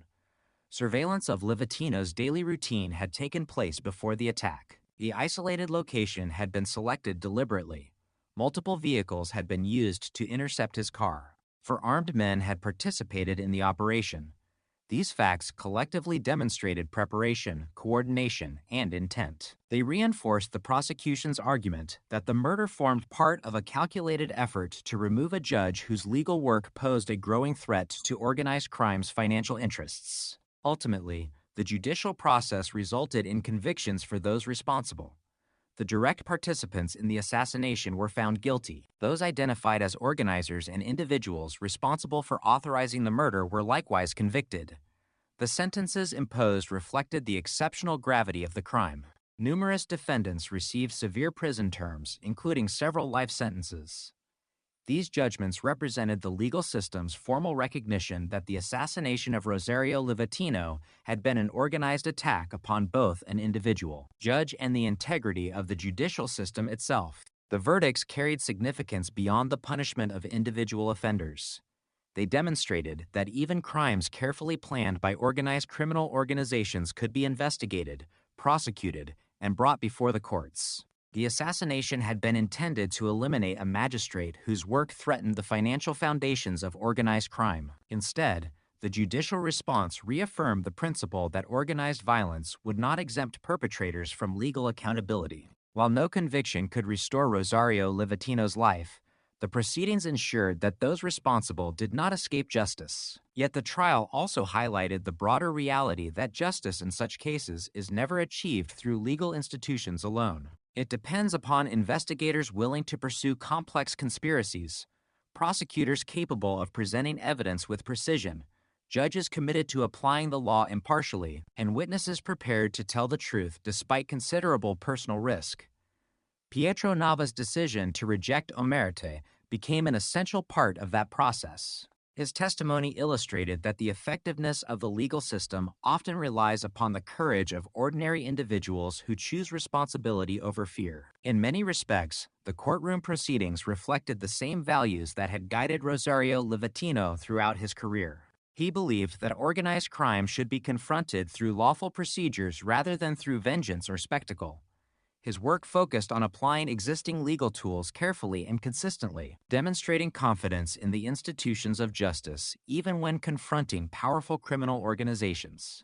The successful prosecution of those responsible for his assassination became, in a profound sense, an extension of that philosophy. The law that Livatino had devoted his life to enforcing ultimately became the instrument through which accountability for his murder was established. Nevertheless, the conclusion of the trial did not mark the end of the story. The assassination of Rosario Livatino had already exposed vulnerabilities extending far beyond a single criminal case. His death revealed that judges investigating organized crime remained dangerously exposed. It demonstrated that financial investigations capable of disrupting criminal wealth could provoke lethal retaliation. It raised urgent questions concerning the protection of members of the judiciary and the methods through which Italy confronted organized criminal organizations. These issues would become even more pressing in the years that followed. The legacy of Rosario Livatino would therefore be shaped not only by the convictions obtained in court, but also by the lasting influence his life and death would have on Italy's continuing struggle against organized crime. The courtroom had delivered its verdict. Justice, as defined by the legal process, had been served.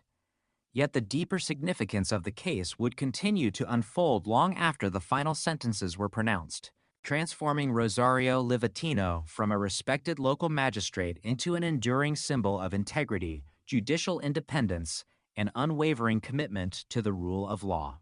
When the trial concluded and those responsible for Rosario Livatino's assassination received their sentences, the legal process had answered many of the immediate questions surrounding the murder. Investigators had identified the organization responsible, reconstructed the carefully planned ambush, established the involvement of the assassins and those who had authorized the attack, and secured convictions that included severe prison terms and several life sentences. Yet the significance of the case extended far beyond the outcome inside the courtroom.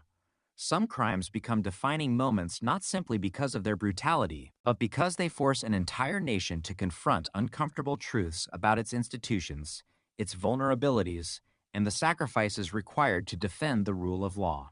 The murder of Rosario Livatino became one of those moments. Although his life had ended beside a quiet stretch of State Road 640, the questions raised by his death echoed throughout Italy's judicial system and its continuing struggle against organized crime. One of the clearest lessons emerging from the assassination concerned the vulnerability of judges engaged in anti-mafia work. Livatino had deliberately chosen to live as normally as possible. He drove himself to work each morning without permanent bodyguards because he believed that extensive security measures would unnecessarily disrupt ordinary citizens and because he did not wish to place himself above the people he served. His decision reflected humility and a sincere desire to preserve an ordinary existence despite the extraordinary responsibilities of his profession. After his murder, however, many observers looked back upon that routine with profound sadness. The same predictability that allowed Livatino to maintain a normal life had also enabled his attackers to organize the ambush. They knew the route he traveled, the approximate time of his commute, and the fact that he would almost certainly be alone. The investigation established that they had monitored his movements before carrying out the attack. While responsibility for the murder rested entirely with those who planned and executed it, the tragedy nevertheless exposed weaknesses in the systems intended to protect members of the judiciary whose work placed them in direct conflict with organized crime. Livatino's assassination occurred approximately 2 years before two other murders that would deeply shock Italy: the killings of Giovanni Falcone and Paolo Borsellino. Although those later crimes are separate cases, the timing places Livatino's death within a critical period in Italy's confrontation with organized crime.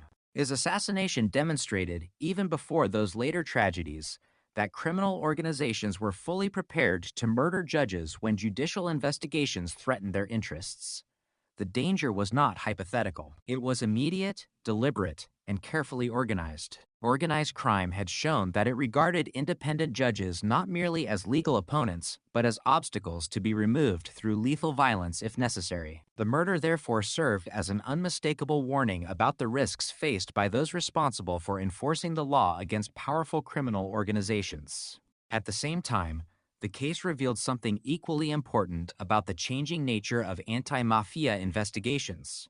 Rosario Livatino had become a target not because he sought publicity or because he built his reputation through dramatic public statements. On the contrary, he lived quietly, avoided media attention, and devoted almost all of his energy to judicial work. What made him dangerous in the eyes of Stida was the practical effectiveness of his investigations. His strategy focused upon confiscating land, freezing bank accounts, seizing front companies, investigating money laundering, and examining corruption involving businessmen, politicians, and organized crime. Every successful confiscation represented more than the loss of a single asset. It weakened the financial foundation upon which organized criminal organizations depended. Wealth finances influence. Wealth enables expansion. Wealth supports corruption and allows criminal organizations to endure even when individual members are arrested. By directing legal attention toward those financial structures, Livatino threatened something that organized crime valued as much as its leadership: its economic power. The violent response demonstrated how seriously those organizations regarded financial investigations. They were prepared to eliminate a judge because lawful confiscation endangered millions of lira in criminal assets. This realization carried lasting consequences for Italy's approach to combating organized crime. Following Livatino's death, greater emphasis was placed upon protecting judges engaged in anti-mafia work. Authorities increasingly recognized that magistrates conducting financial investigations faced risks comparable to those investigating violent offenses. Security measures became stronger, reflecting the understanding that organized crime could no longer be viewed simply as a collection of violent individuals, but as sophisticated organizations willing to attack representatives of the state whenever economic interests were threatened. At the same time, The judicial strategy that Livatino had embraced did not disappear with him. Instead, confiscating criminal assets and disrupting illegal financial structures continued to develop as central elements in Italy's broader campaign against organized crime. In that sense, the objective of the assassination ultimately failed. The murder had been intended to halt investigations and protect criminal wealth. Instead, it reinforced the importance of the very methods Livatino had employed throughout his career. The case also left an enduring legacy through the actions of individuals whose courage became inseparable from the pursuit of justice. Among them was Pietro Nava, the businessman who happened to witness the attack while traveling along the same road.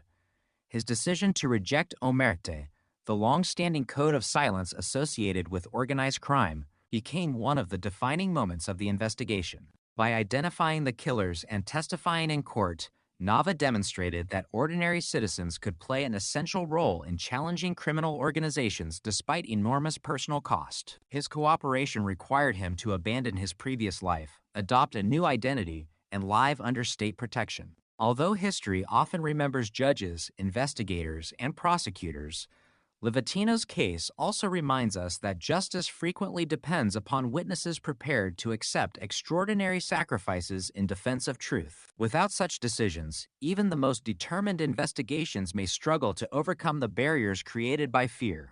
Over time, Rosario Livatino himself came to symbolize far more than the circumstances of his death. He became widely known by the nickname Il Giudice Ragazzino, meaning the boy judge or the young judge. The name reflected his youthful appearance, which often made him seem younger than his actual age. It later gained widespread recognition through the book by Nando Dalla Chiesa and the subsequent film adaptation that introduced his story to broader audiences. Yet the nickname carries a deeper significance as well. It captures the contrast that defined Livatino throughout his career.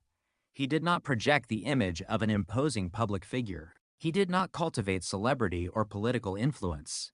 His authority came instead from quiet professionalism, careful legal reasoning, and unwavering dedication to judicial responsibility. The image of the young judge therefore came to represent not youthful inexperience, but the integrity of a public servant whose greatest strength lay in consistency rather than spectacle. Decades after his death, Rosario Livatino's legacy expanded beyond the legal and historical significance of his work. In 2021, the Roman Catholic Church beatified him, making him the first judge in the history of the church to receive that recognition. He was honored as a martyr of justice and faith, reflecting the belief that his commitment to carrying out the law honestly and courageously formed an expression of deeply held moral principles. The beatification did not alter the historical facts surrounding his assassination, nor did it replace the legal understanding established through the investigation and trial. Instead, it acknowledged another dimension of his life: the conviction that public service, integrity,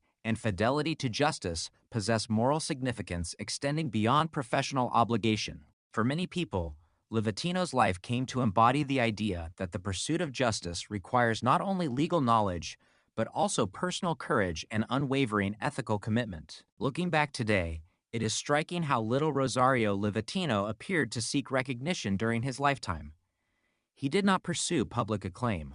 He did not attempt to become the face of Italy's anti-mafia movement. He simply performed the duties entrusted to him with diligence and independence. Yet history often remembers those who never intended to become symbols. His influence endures precisely because it arose from ordinary, disciplined work repeated day after day rather than from extraordinary public gestures.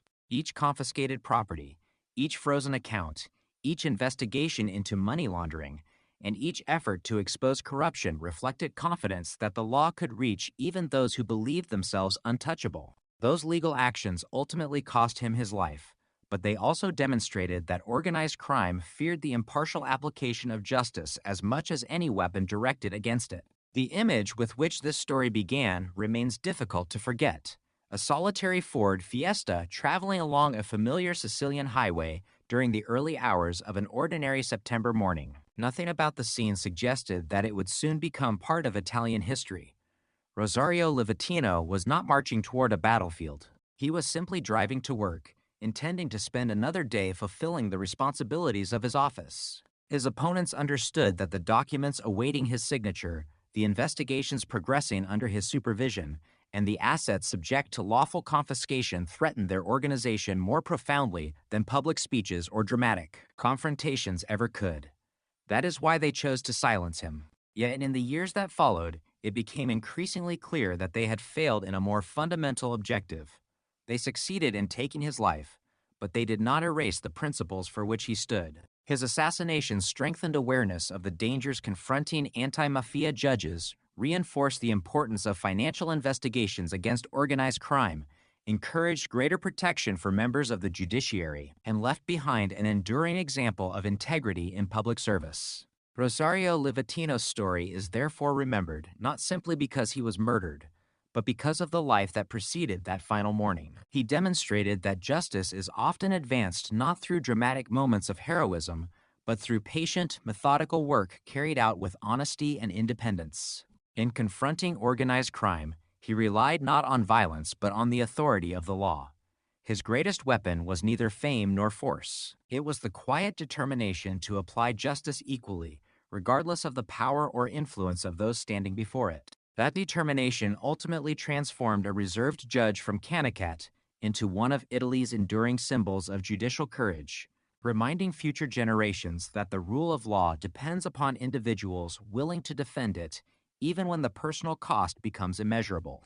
The story of Rosario Livatino does not truly end on the hillside beside State Road SS 640, nor does it conclude with the convictions of the men responsible for his murder. Some lives continue to shape history long after they have ended, not because they sought recognition, but because the principles they represented proved stronger than the violence intended to erase them. Livatino's legacy belongs to that rare category. More than 3 decades after his assassination, his name remains closely associated with integrity, judicial independence, and the unwavering belief that organized crime can be confronted through the consistent application of the law. His life demonstrated that courage is not always loud, dramatic, or accompanied by public acclaim. Sometimes it is found in the quiet discipline of arriving at work each day, studying financial records with meticulous care, signing legal orders that uphold justice, and refusing to compromise despite knowing that powerful interests may be watching. In many respects, Livatino represented a different kind of hero than the public often imagines. Popular culture frequently portrays the fight against organized crime through dramatic confrontations, high-speed pursuits, or public declarations of defiance. Rosario Livatino's career followed a different path. He avoided media attention, rarely sought publicity, never attempted to cultivate a public image, and devoted nearly all of his energy to the responsibilities entrusted to him as a judge. He did not become dangerous because he was famous. He became dangerous because he was effective. Every confiscated property, every frozen bank account, every seized front company, and every financial investigation reminded organized crime that its greatest strength, its wealth, could be challenged through lawful judicial action. That lesson continues to resonate because it illustrates a fundamental truth about criminal organizations. Violence can intimidate individuals, but economic power sustains entire criminal systems.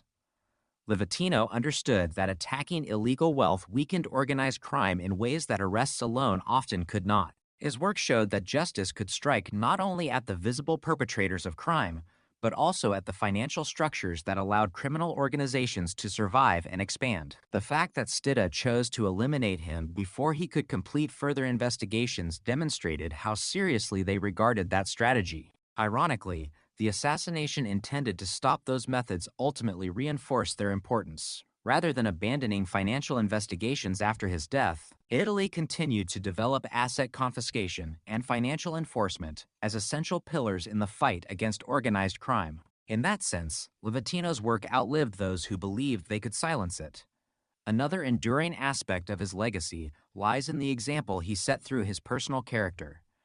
Throughout his career, he remained remarkably humble. He did not seek recognition for difficult cases, nor did he attempt to transform himself into a public figure. Even his decision to travel without permanent bodyguards reflected his desire to remain connected to ordinary life rather than elevate himself above the citizens he served. Although history now views that decision with understandable sadness because it made the assassination easier to carry out, it also reveals something important about the man himself. Livatino believed that public service should not separate those entrusted with authority from the people whose rights they protect. His humility was genuine, not symbolic. He lived according to the same principles that guided his work inside the courtroom: responsibility, restraint, and respect for others. These qualities became part of the reason why so many people continued to admire him after his death. His nickname, Il Giudice Ragazzino, or the Young Judge, captures this unique combination of youthfulness and moral seriousness. The name originally referred to his youthful appearance, which often made him seem younger than his actual age. Through Nando Dalla Chiesa's book and its later film adaptation, the nickname became inseparable from Livatino's public memory. Yet over time, it came to represent something deeper than physical appearance. It symbolized the idea that integrity does not depend upon age, public status, or political influence. A relatively young judge, working quietly and without seeking attention, had managed to challenge criminal organizations powerful enough to view him as one of their most dangerous opponents. The title, the Young Judge, therefore evolved into a symbol of principled public service rather than merely a description of appearance. The courage displayed by Pietro Nava also remains an inseparable part of Livatino's legacy. Although the judge became the victim whose name entered history, the investigation succeeded because another ordinary citizen refused to surrender to fear. By rejecting omerta, cooperating with investigators, identifying the attackers, and testifying before the court, Nava demonstrated that justice depends not only upon institutions, but also upon individual choices. His willingness to accept a new identity and live under state protection illustrated the personal sacrifices sometimes required to uphold truth in the face of organized crime. Livatino's story, therefore, reminds us that the defense of justice rarely belongs to a single individual. Judges, investigators, prosecutors, witnesses, and ordinary citizens all contribute to the strength of the rule of law. Each fulfills a different responsibility, yet all become essential when confronting organizations built upon intimidation and silence. One of the most extraordinary recognitions of Rosario Livatino's life came decades after his death. In 2021, the Roman Catholic Church beatified him, making him the first judge in the Church's history to receive such recognition. He was honored as a martyr of justice and faith, acknowledging that his commitment to honesty, legality, and public responsibility reflected profound moral conviction. This recognition did not redefine the historical events surrounding his assassination. Instead, it highlighted the ethical dimension of his life and work. The Church's decision affirmed that justice is not merely a legal concept, but also a moral responsibility, requiring individuals willing to remain faithful to their principles even when doing so involves extraordinary personal risk. For many people, Livatino's beatification became a reminder that integrity possesses value extending beyond professional achievement. It can become a witness to enduring human ideals. Looking back from the present, it is impossible to ignore the symbolic power of Rosario Livatino's story. He never carried the aura of celebrity that often surrounds historical figures after their deaths. During his lifetime, he preferred anonymity to public admiration.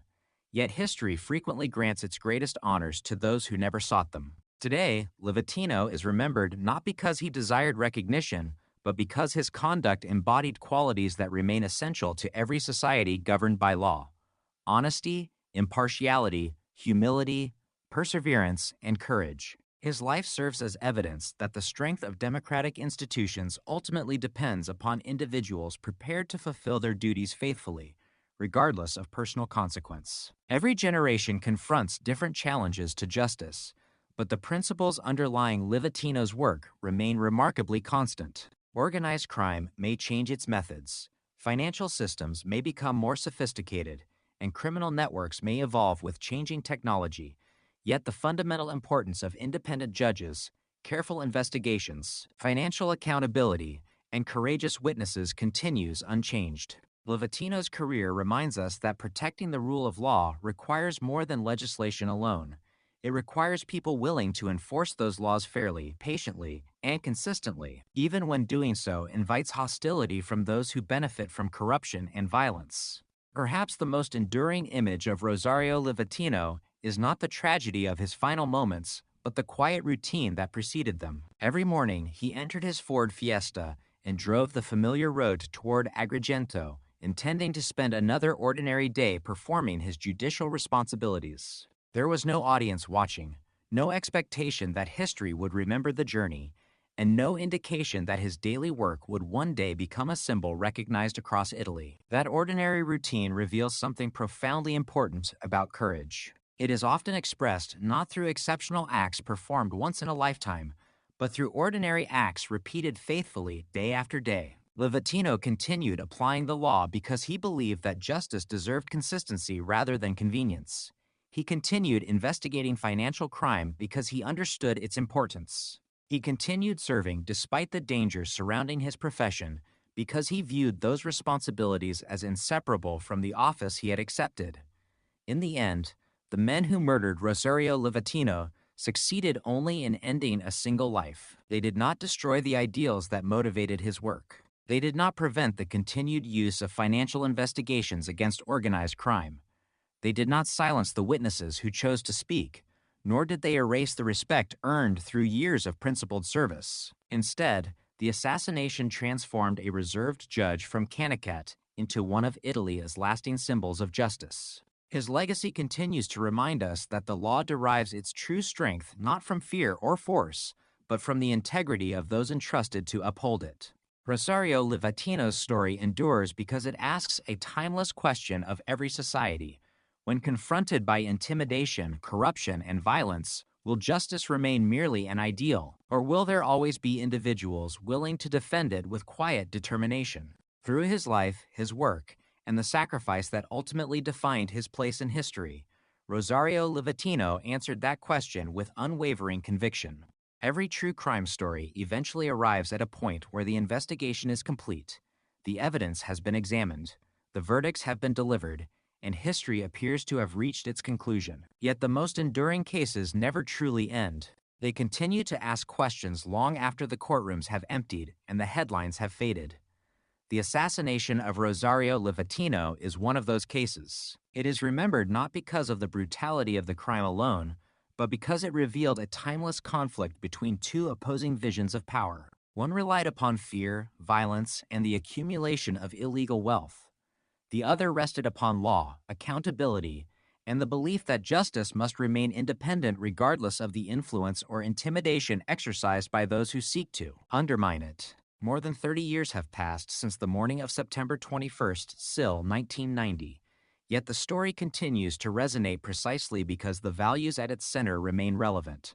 Rosario Livatino never became a symbol by choice. During his lifetime, he avoided publicity whenever possible. He did not seek interviews, publish memoirs, or cultivate a public reputation. His greatest concern was simply carrying out his judicial responsibilities with honesty and precision. That quiet approach may explain why his legacy has endured so powerfully. His example reminds us that genuine integrity rarely announces itself. It reveals itself through consistency. Every legal order he prepared, every investigation he pursued, every confiscation of criminal assets reflected the same commitment to applying the law without favor or fear. There was nothing theatrical about the work. It consisted of careful examination of evidence, financial records, legal procedures, and judicial decisions. Yet organized crime understood something that casual observers might easily overlook. Those routine legal actions threatened the foundations upon which criminal organizations depended. Confiscating land, freezing bank accounts, seizing front companies, investigating money laundering, and exposing corrupt relationships between organized crime, businessmen and politicians inflicted damage that could not easily be repaired. Wealth represented influence, security, and continuity for criminal organizations. By attacking that wealth through lawful means, Livatino challenged the long-term stability of those networks. His murder therefore demonstrated an uncomfortable truth. Organized crime was willing to eliminate not only those who confronted it publicly, but also those who quietly and methodically undermined its financial power. The tragedy also reminds us that justice often advances through ordinary people making extraordinary choices. Pietro Nava did not begin that September morning expecting to become part of Italian legal history. He was simply a businessman traveling along the same road.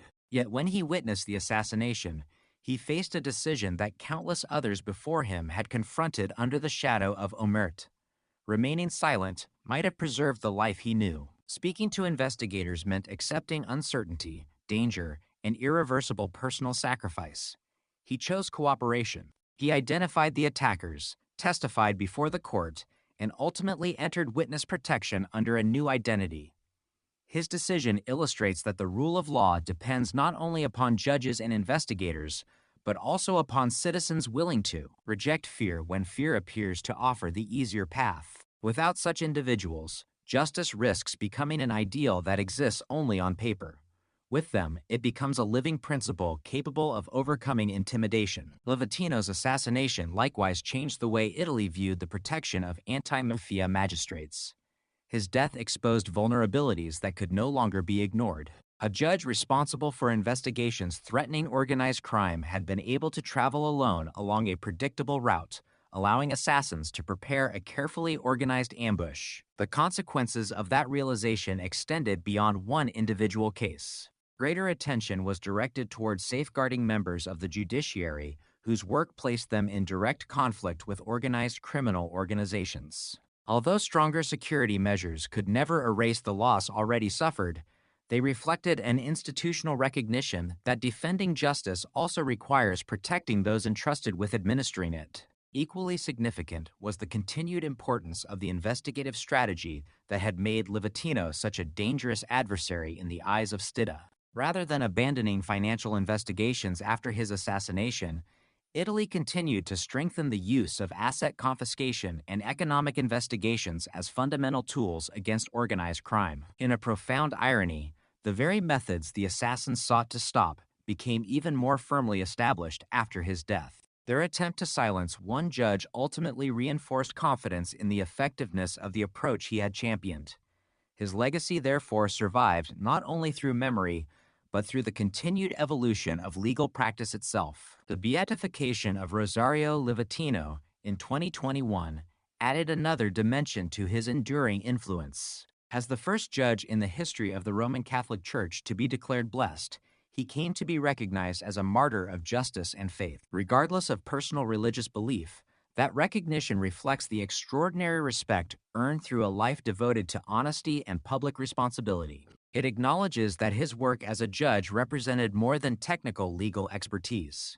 It embodied a moral commitment to fairness, integrity, and service. His life demonstrated that professional excellence and ethical conviction need not exist separately. Together, they form the foundation upon which his reputation continues to rest. Perhaps the greatest lesson of Rosario Livatino's story lies in its remarkable absence of spectacle.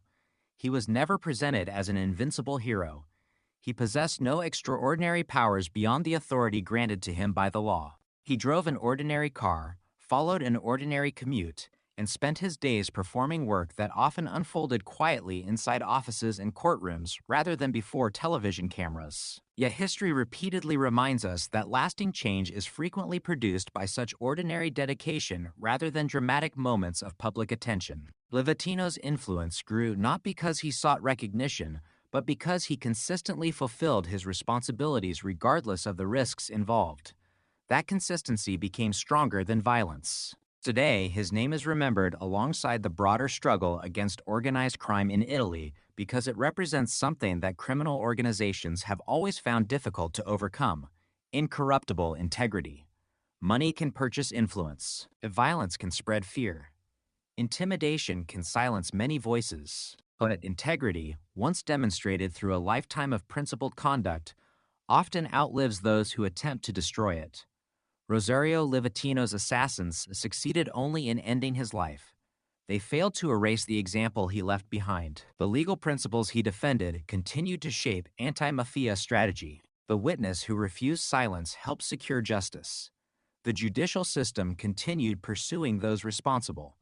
Future generations learned from both the strengths and vulnerabilities revealed by his case. In that sense, the assassination achieved the opposite of its intended purpose.